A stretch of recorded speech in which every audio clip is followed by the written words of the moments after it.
Hello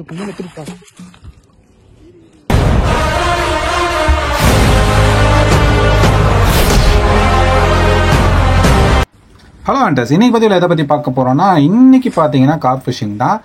இதில் வந்து lock ஆன மீன் வந்து ஒரு நல்ல ஒரு சைஸான மீன் என்ன செட்டில் மாட்டியிருக்குன்றதை எண்டில் பாருங்கள். மோஸ்ட் ஆஃப் த சினாரியோவில் நீங்கள் கார்ப்பு பிடிக்கிறீங்கன்னா உங்கள் களங்களை நீங்கள் புரிஞ்சுக்கோங்க. எப்படி உங்கள் களங்கள் இருக்குது, அடியில் எப்படி இருக்கும், சேராக இருக்கா, இல்லை தர மாதிரி இருக்கா, இல்லை ஆறு பகுதியா, இல்லை குளம் மாதிரியா அப்படின்ற நீங்கள் ஒரு களங்களை புரிஞ்சுக்கிட்டு தான் நீங்கள் செட்டை வாங்கணும். அதே மாதிரி தான் இது ஒரு ஆறு மாதிரியோட இடம். அதனால் இவருக்கு ஏற்ற மாதிரி நான் ஒரு ஸ்பைடர் செட்டு தான் கொடுத்துருந்தேன். ஸோ அந்த ஸ்பைடர் செட்டு நம்ம கொடுக்கறது தான் எப்பவும் போல். அது நீங்கள் வீடியோ எண்டில் பாருங்கள் அந்த ஸ்பைடர் செட் எப்படி இருக்குன்றது. நம்ம வந்து பார்த்தீங்கன்னா ஸ்பைடர் செட்டு ஒரு 4 விதமாக சேல் பண்ணுறோம். ஸோ அது என்னென்ன மாடல் நீங்கள் தெரிஞ்சிருக்குன்னா மேலே இருக்க நம்பருக்கு வாட்ஸ்அப் பண்ணுங்கள். அதில் உங்களுக்கு கேட்லாக் வரும். தாராளமாக நீங்கள் அதில் பார்த்து நீங்கள் பண்ணிக்கலாம். அதே மாதிரி பாப்அப்லேயும் பார்த்தீங்கன்னா சில விதவிதமான பாப்அப் வந்து நம்ம பண்ணிகிட்ருக்கோம். 0 பேலன்ஸ் அட்ஜஸ்ட் பண்ணுற மாதிரியும் பண்ணிகிட்ருக்கோம். அதே மாதிரி பஞ்சு குத்தி போடுறதும் நம்ம பண்ணிகிட்ருக்கோம். ஸோ உங்களுக்கு பால் செட்டு எனக்கு இப்படிலாம் மாடல் வேணும்னு நீங்கள் சொன்னீங்கன்னா அப்படி ஏற்ற மாதிரி மாடிஃபை பண்ணி தருவோம். அதே மாதிரி பார்த்தீங்கன்னா ஊக்கு வந்து பார்த்தீங்கன்னா மோஸ்ட்லி நான் வந்து எல்லாத்துக்கும் சேம் ஊக்கு தான் யூஸ் பண்ணுறேன். எதனாலன்னு பார்த்தீங்கன்னா செட்டில் தான் உங்களுக்கு டிஃப்ரெண்ட்டாக இருக்குமே தவிர ஊக்கெலாம் சேமாக தான் இருக்கும். அதனால் எந்த ஒரு குவாலிட்டி ப்ராப்ளம் வராது. என்னதான் நம்ம இது இருந்தாலும் சில மீன்கள் வந்து ஹூக்கை வந்து உடைக்க தான் செய்யும். ஸோ அதுக்கேற்ற மாதிரி என்னால் முடிஞ்ச வரைக்கும் ஹை ஹூக்கு தான் நான் போட்டு தரேன். இப்போ இவர் லேண்ட் பண்ணுற மீன் கிட்டத்தட்ட எனக்கு தெரிஞ்சு ஒரு 4 kgக்கு அபோவ் தான் இருக்கும். நல்ல சைஸான மீன் தான். இவர் லேண்ட் பண்ணும்போது முன்னாடி பார்த்தீங்கன்னா தாமரை இலையாக இருக்கும். இது வந்து இப்படி இருக்கிறதுனால கொஞ்சம் சேஃப்டி இல்லை.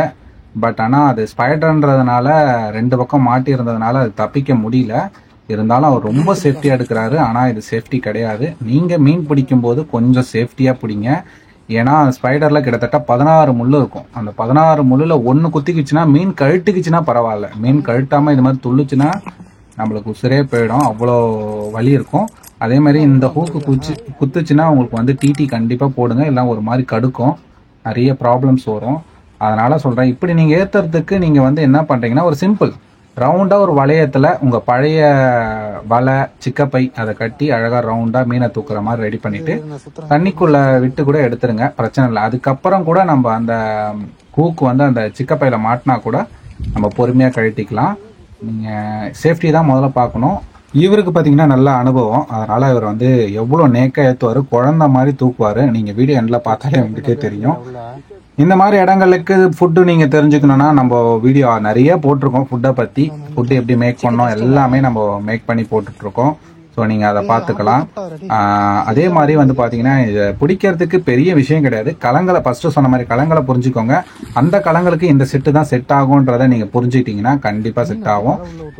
என்னோட சஜஷன் என்னன்னா, நீங்கள் ஒரு ஸ்பைடர், ஒரு பாப்அப், ஒரு பஞ்சு குத்தி போடுறது 3 செட்டு வச்சுக்கோங்க. எப்போவுமே நீங்கள் போடுற களங்களில் எதில் நல்லா மீன் அடிக்குதுன்னு பார்த்துட்டு அதுக்கப்புறம் மேற்கொண்டு அதே மாதிரி நீங்கள் யூஸ் பண்ணிங்கன்னா கொஞ்சம் நல்லாயிருக்கும்.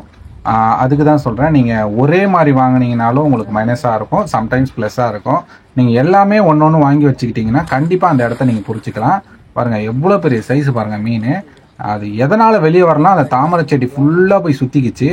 அவர் எவ்வளோ நேக்காக எடுக்கிறாரு பாருங்கள். இந்த மாதிரி உதரும்போது கொஞ்சம் உஷாராக இருக்கணும். கையில் ஒன்றுக்குன்னு மாட்டிச்சுனாலும் கொஞ்சம் கஷ்டம், 16 முள்ளுன்றதுனால. இப்போ இந்த செட்டு பார்த்தீங்கன்னா ராடில் பண்ணேன். இப்போ ஸ்பைடர்லேயே ஒரு 3 வகையாக நம்ம பண்ணிகிட்ருக்கோம். நீங்கள் எப்படி கேட்குறீங்களோ அது மாதிரியே பண்ணி தரலாம். ஸோ உங்களுக்கு இந்த பொருள் வேணும்னா மேலே இருக்க நம்பருக்கு வாட்ஸ்அப் பண்ணுங்கள். மறக்காமல் நீங்கள் வாங்கும்போது 1 வாங்குறதோட ஒரு 3 வாங்கினீங்கன்னா உங்களுக்கு ரிசல்ட் நல்லாயிருக்கும். எவ்வளோ பெரிய சைஸ் பாருங்கள். எப்பவும் சொல்கிறதான், வாங்கிறதுக்கு முன்னாடி களங்களை புரிஞ்சுக்கிட்டு வாங்குங்க. இல்லைனா என்கிட்ட டவுட்ஸ் கேளுங்க. உங்கள் களங்களை பற்றி நீங்கள் சொன்னீங்கன்னா அதுக்கேற்ற மாதிரி நான் சஜஷன் பண்ணுறேன். நீங்கள் எப்படி கேட்குறீங்களோ அதுக்கேற்ற மாதிரி நம்ம பண்ணி தரலாம். கிட்டத்தட்ட நல்ல ஒரு சைஸு, எனக்கு தெரிஞ்ச ஒரு 4 kg அபோவ் தான் இருக்கும். நல்ல சைஸு. ஸோ நெக்ஸ்ட் வீடியோவில் பார்க்கலாம். பாய்.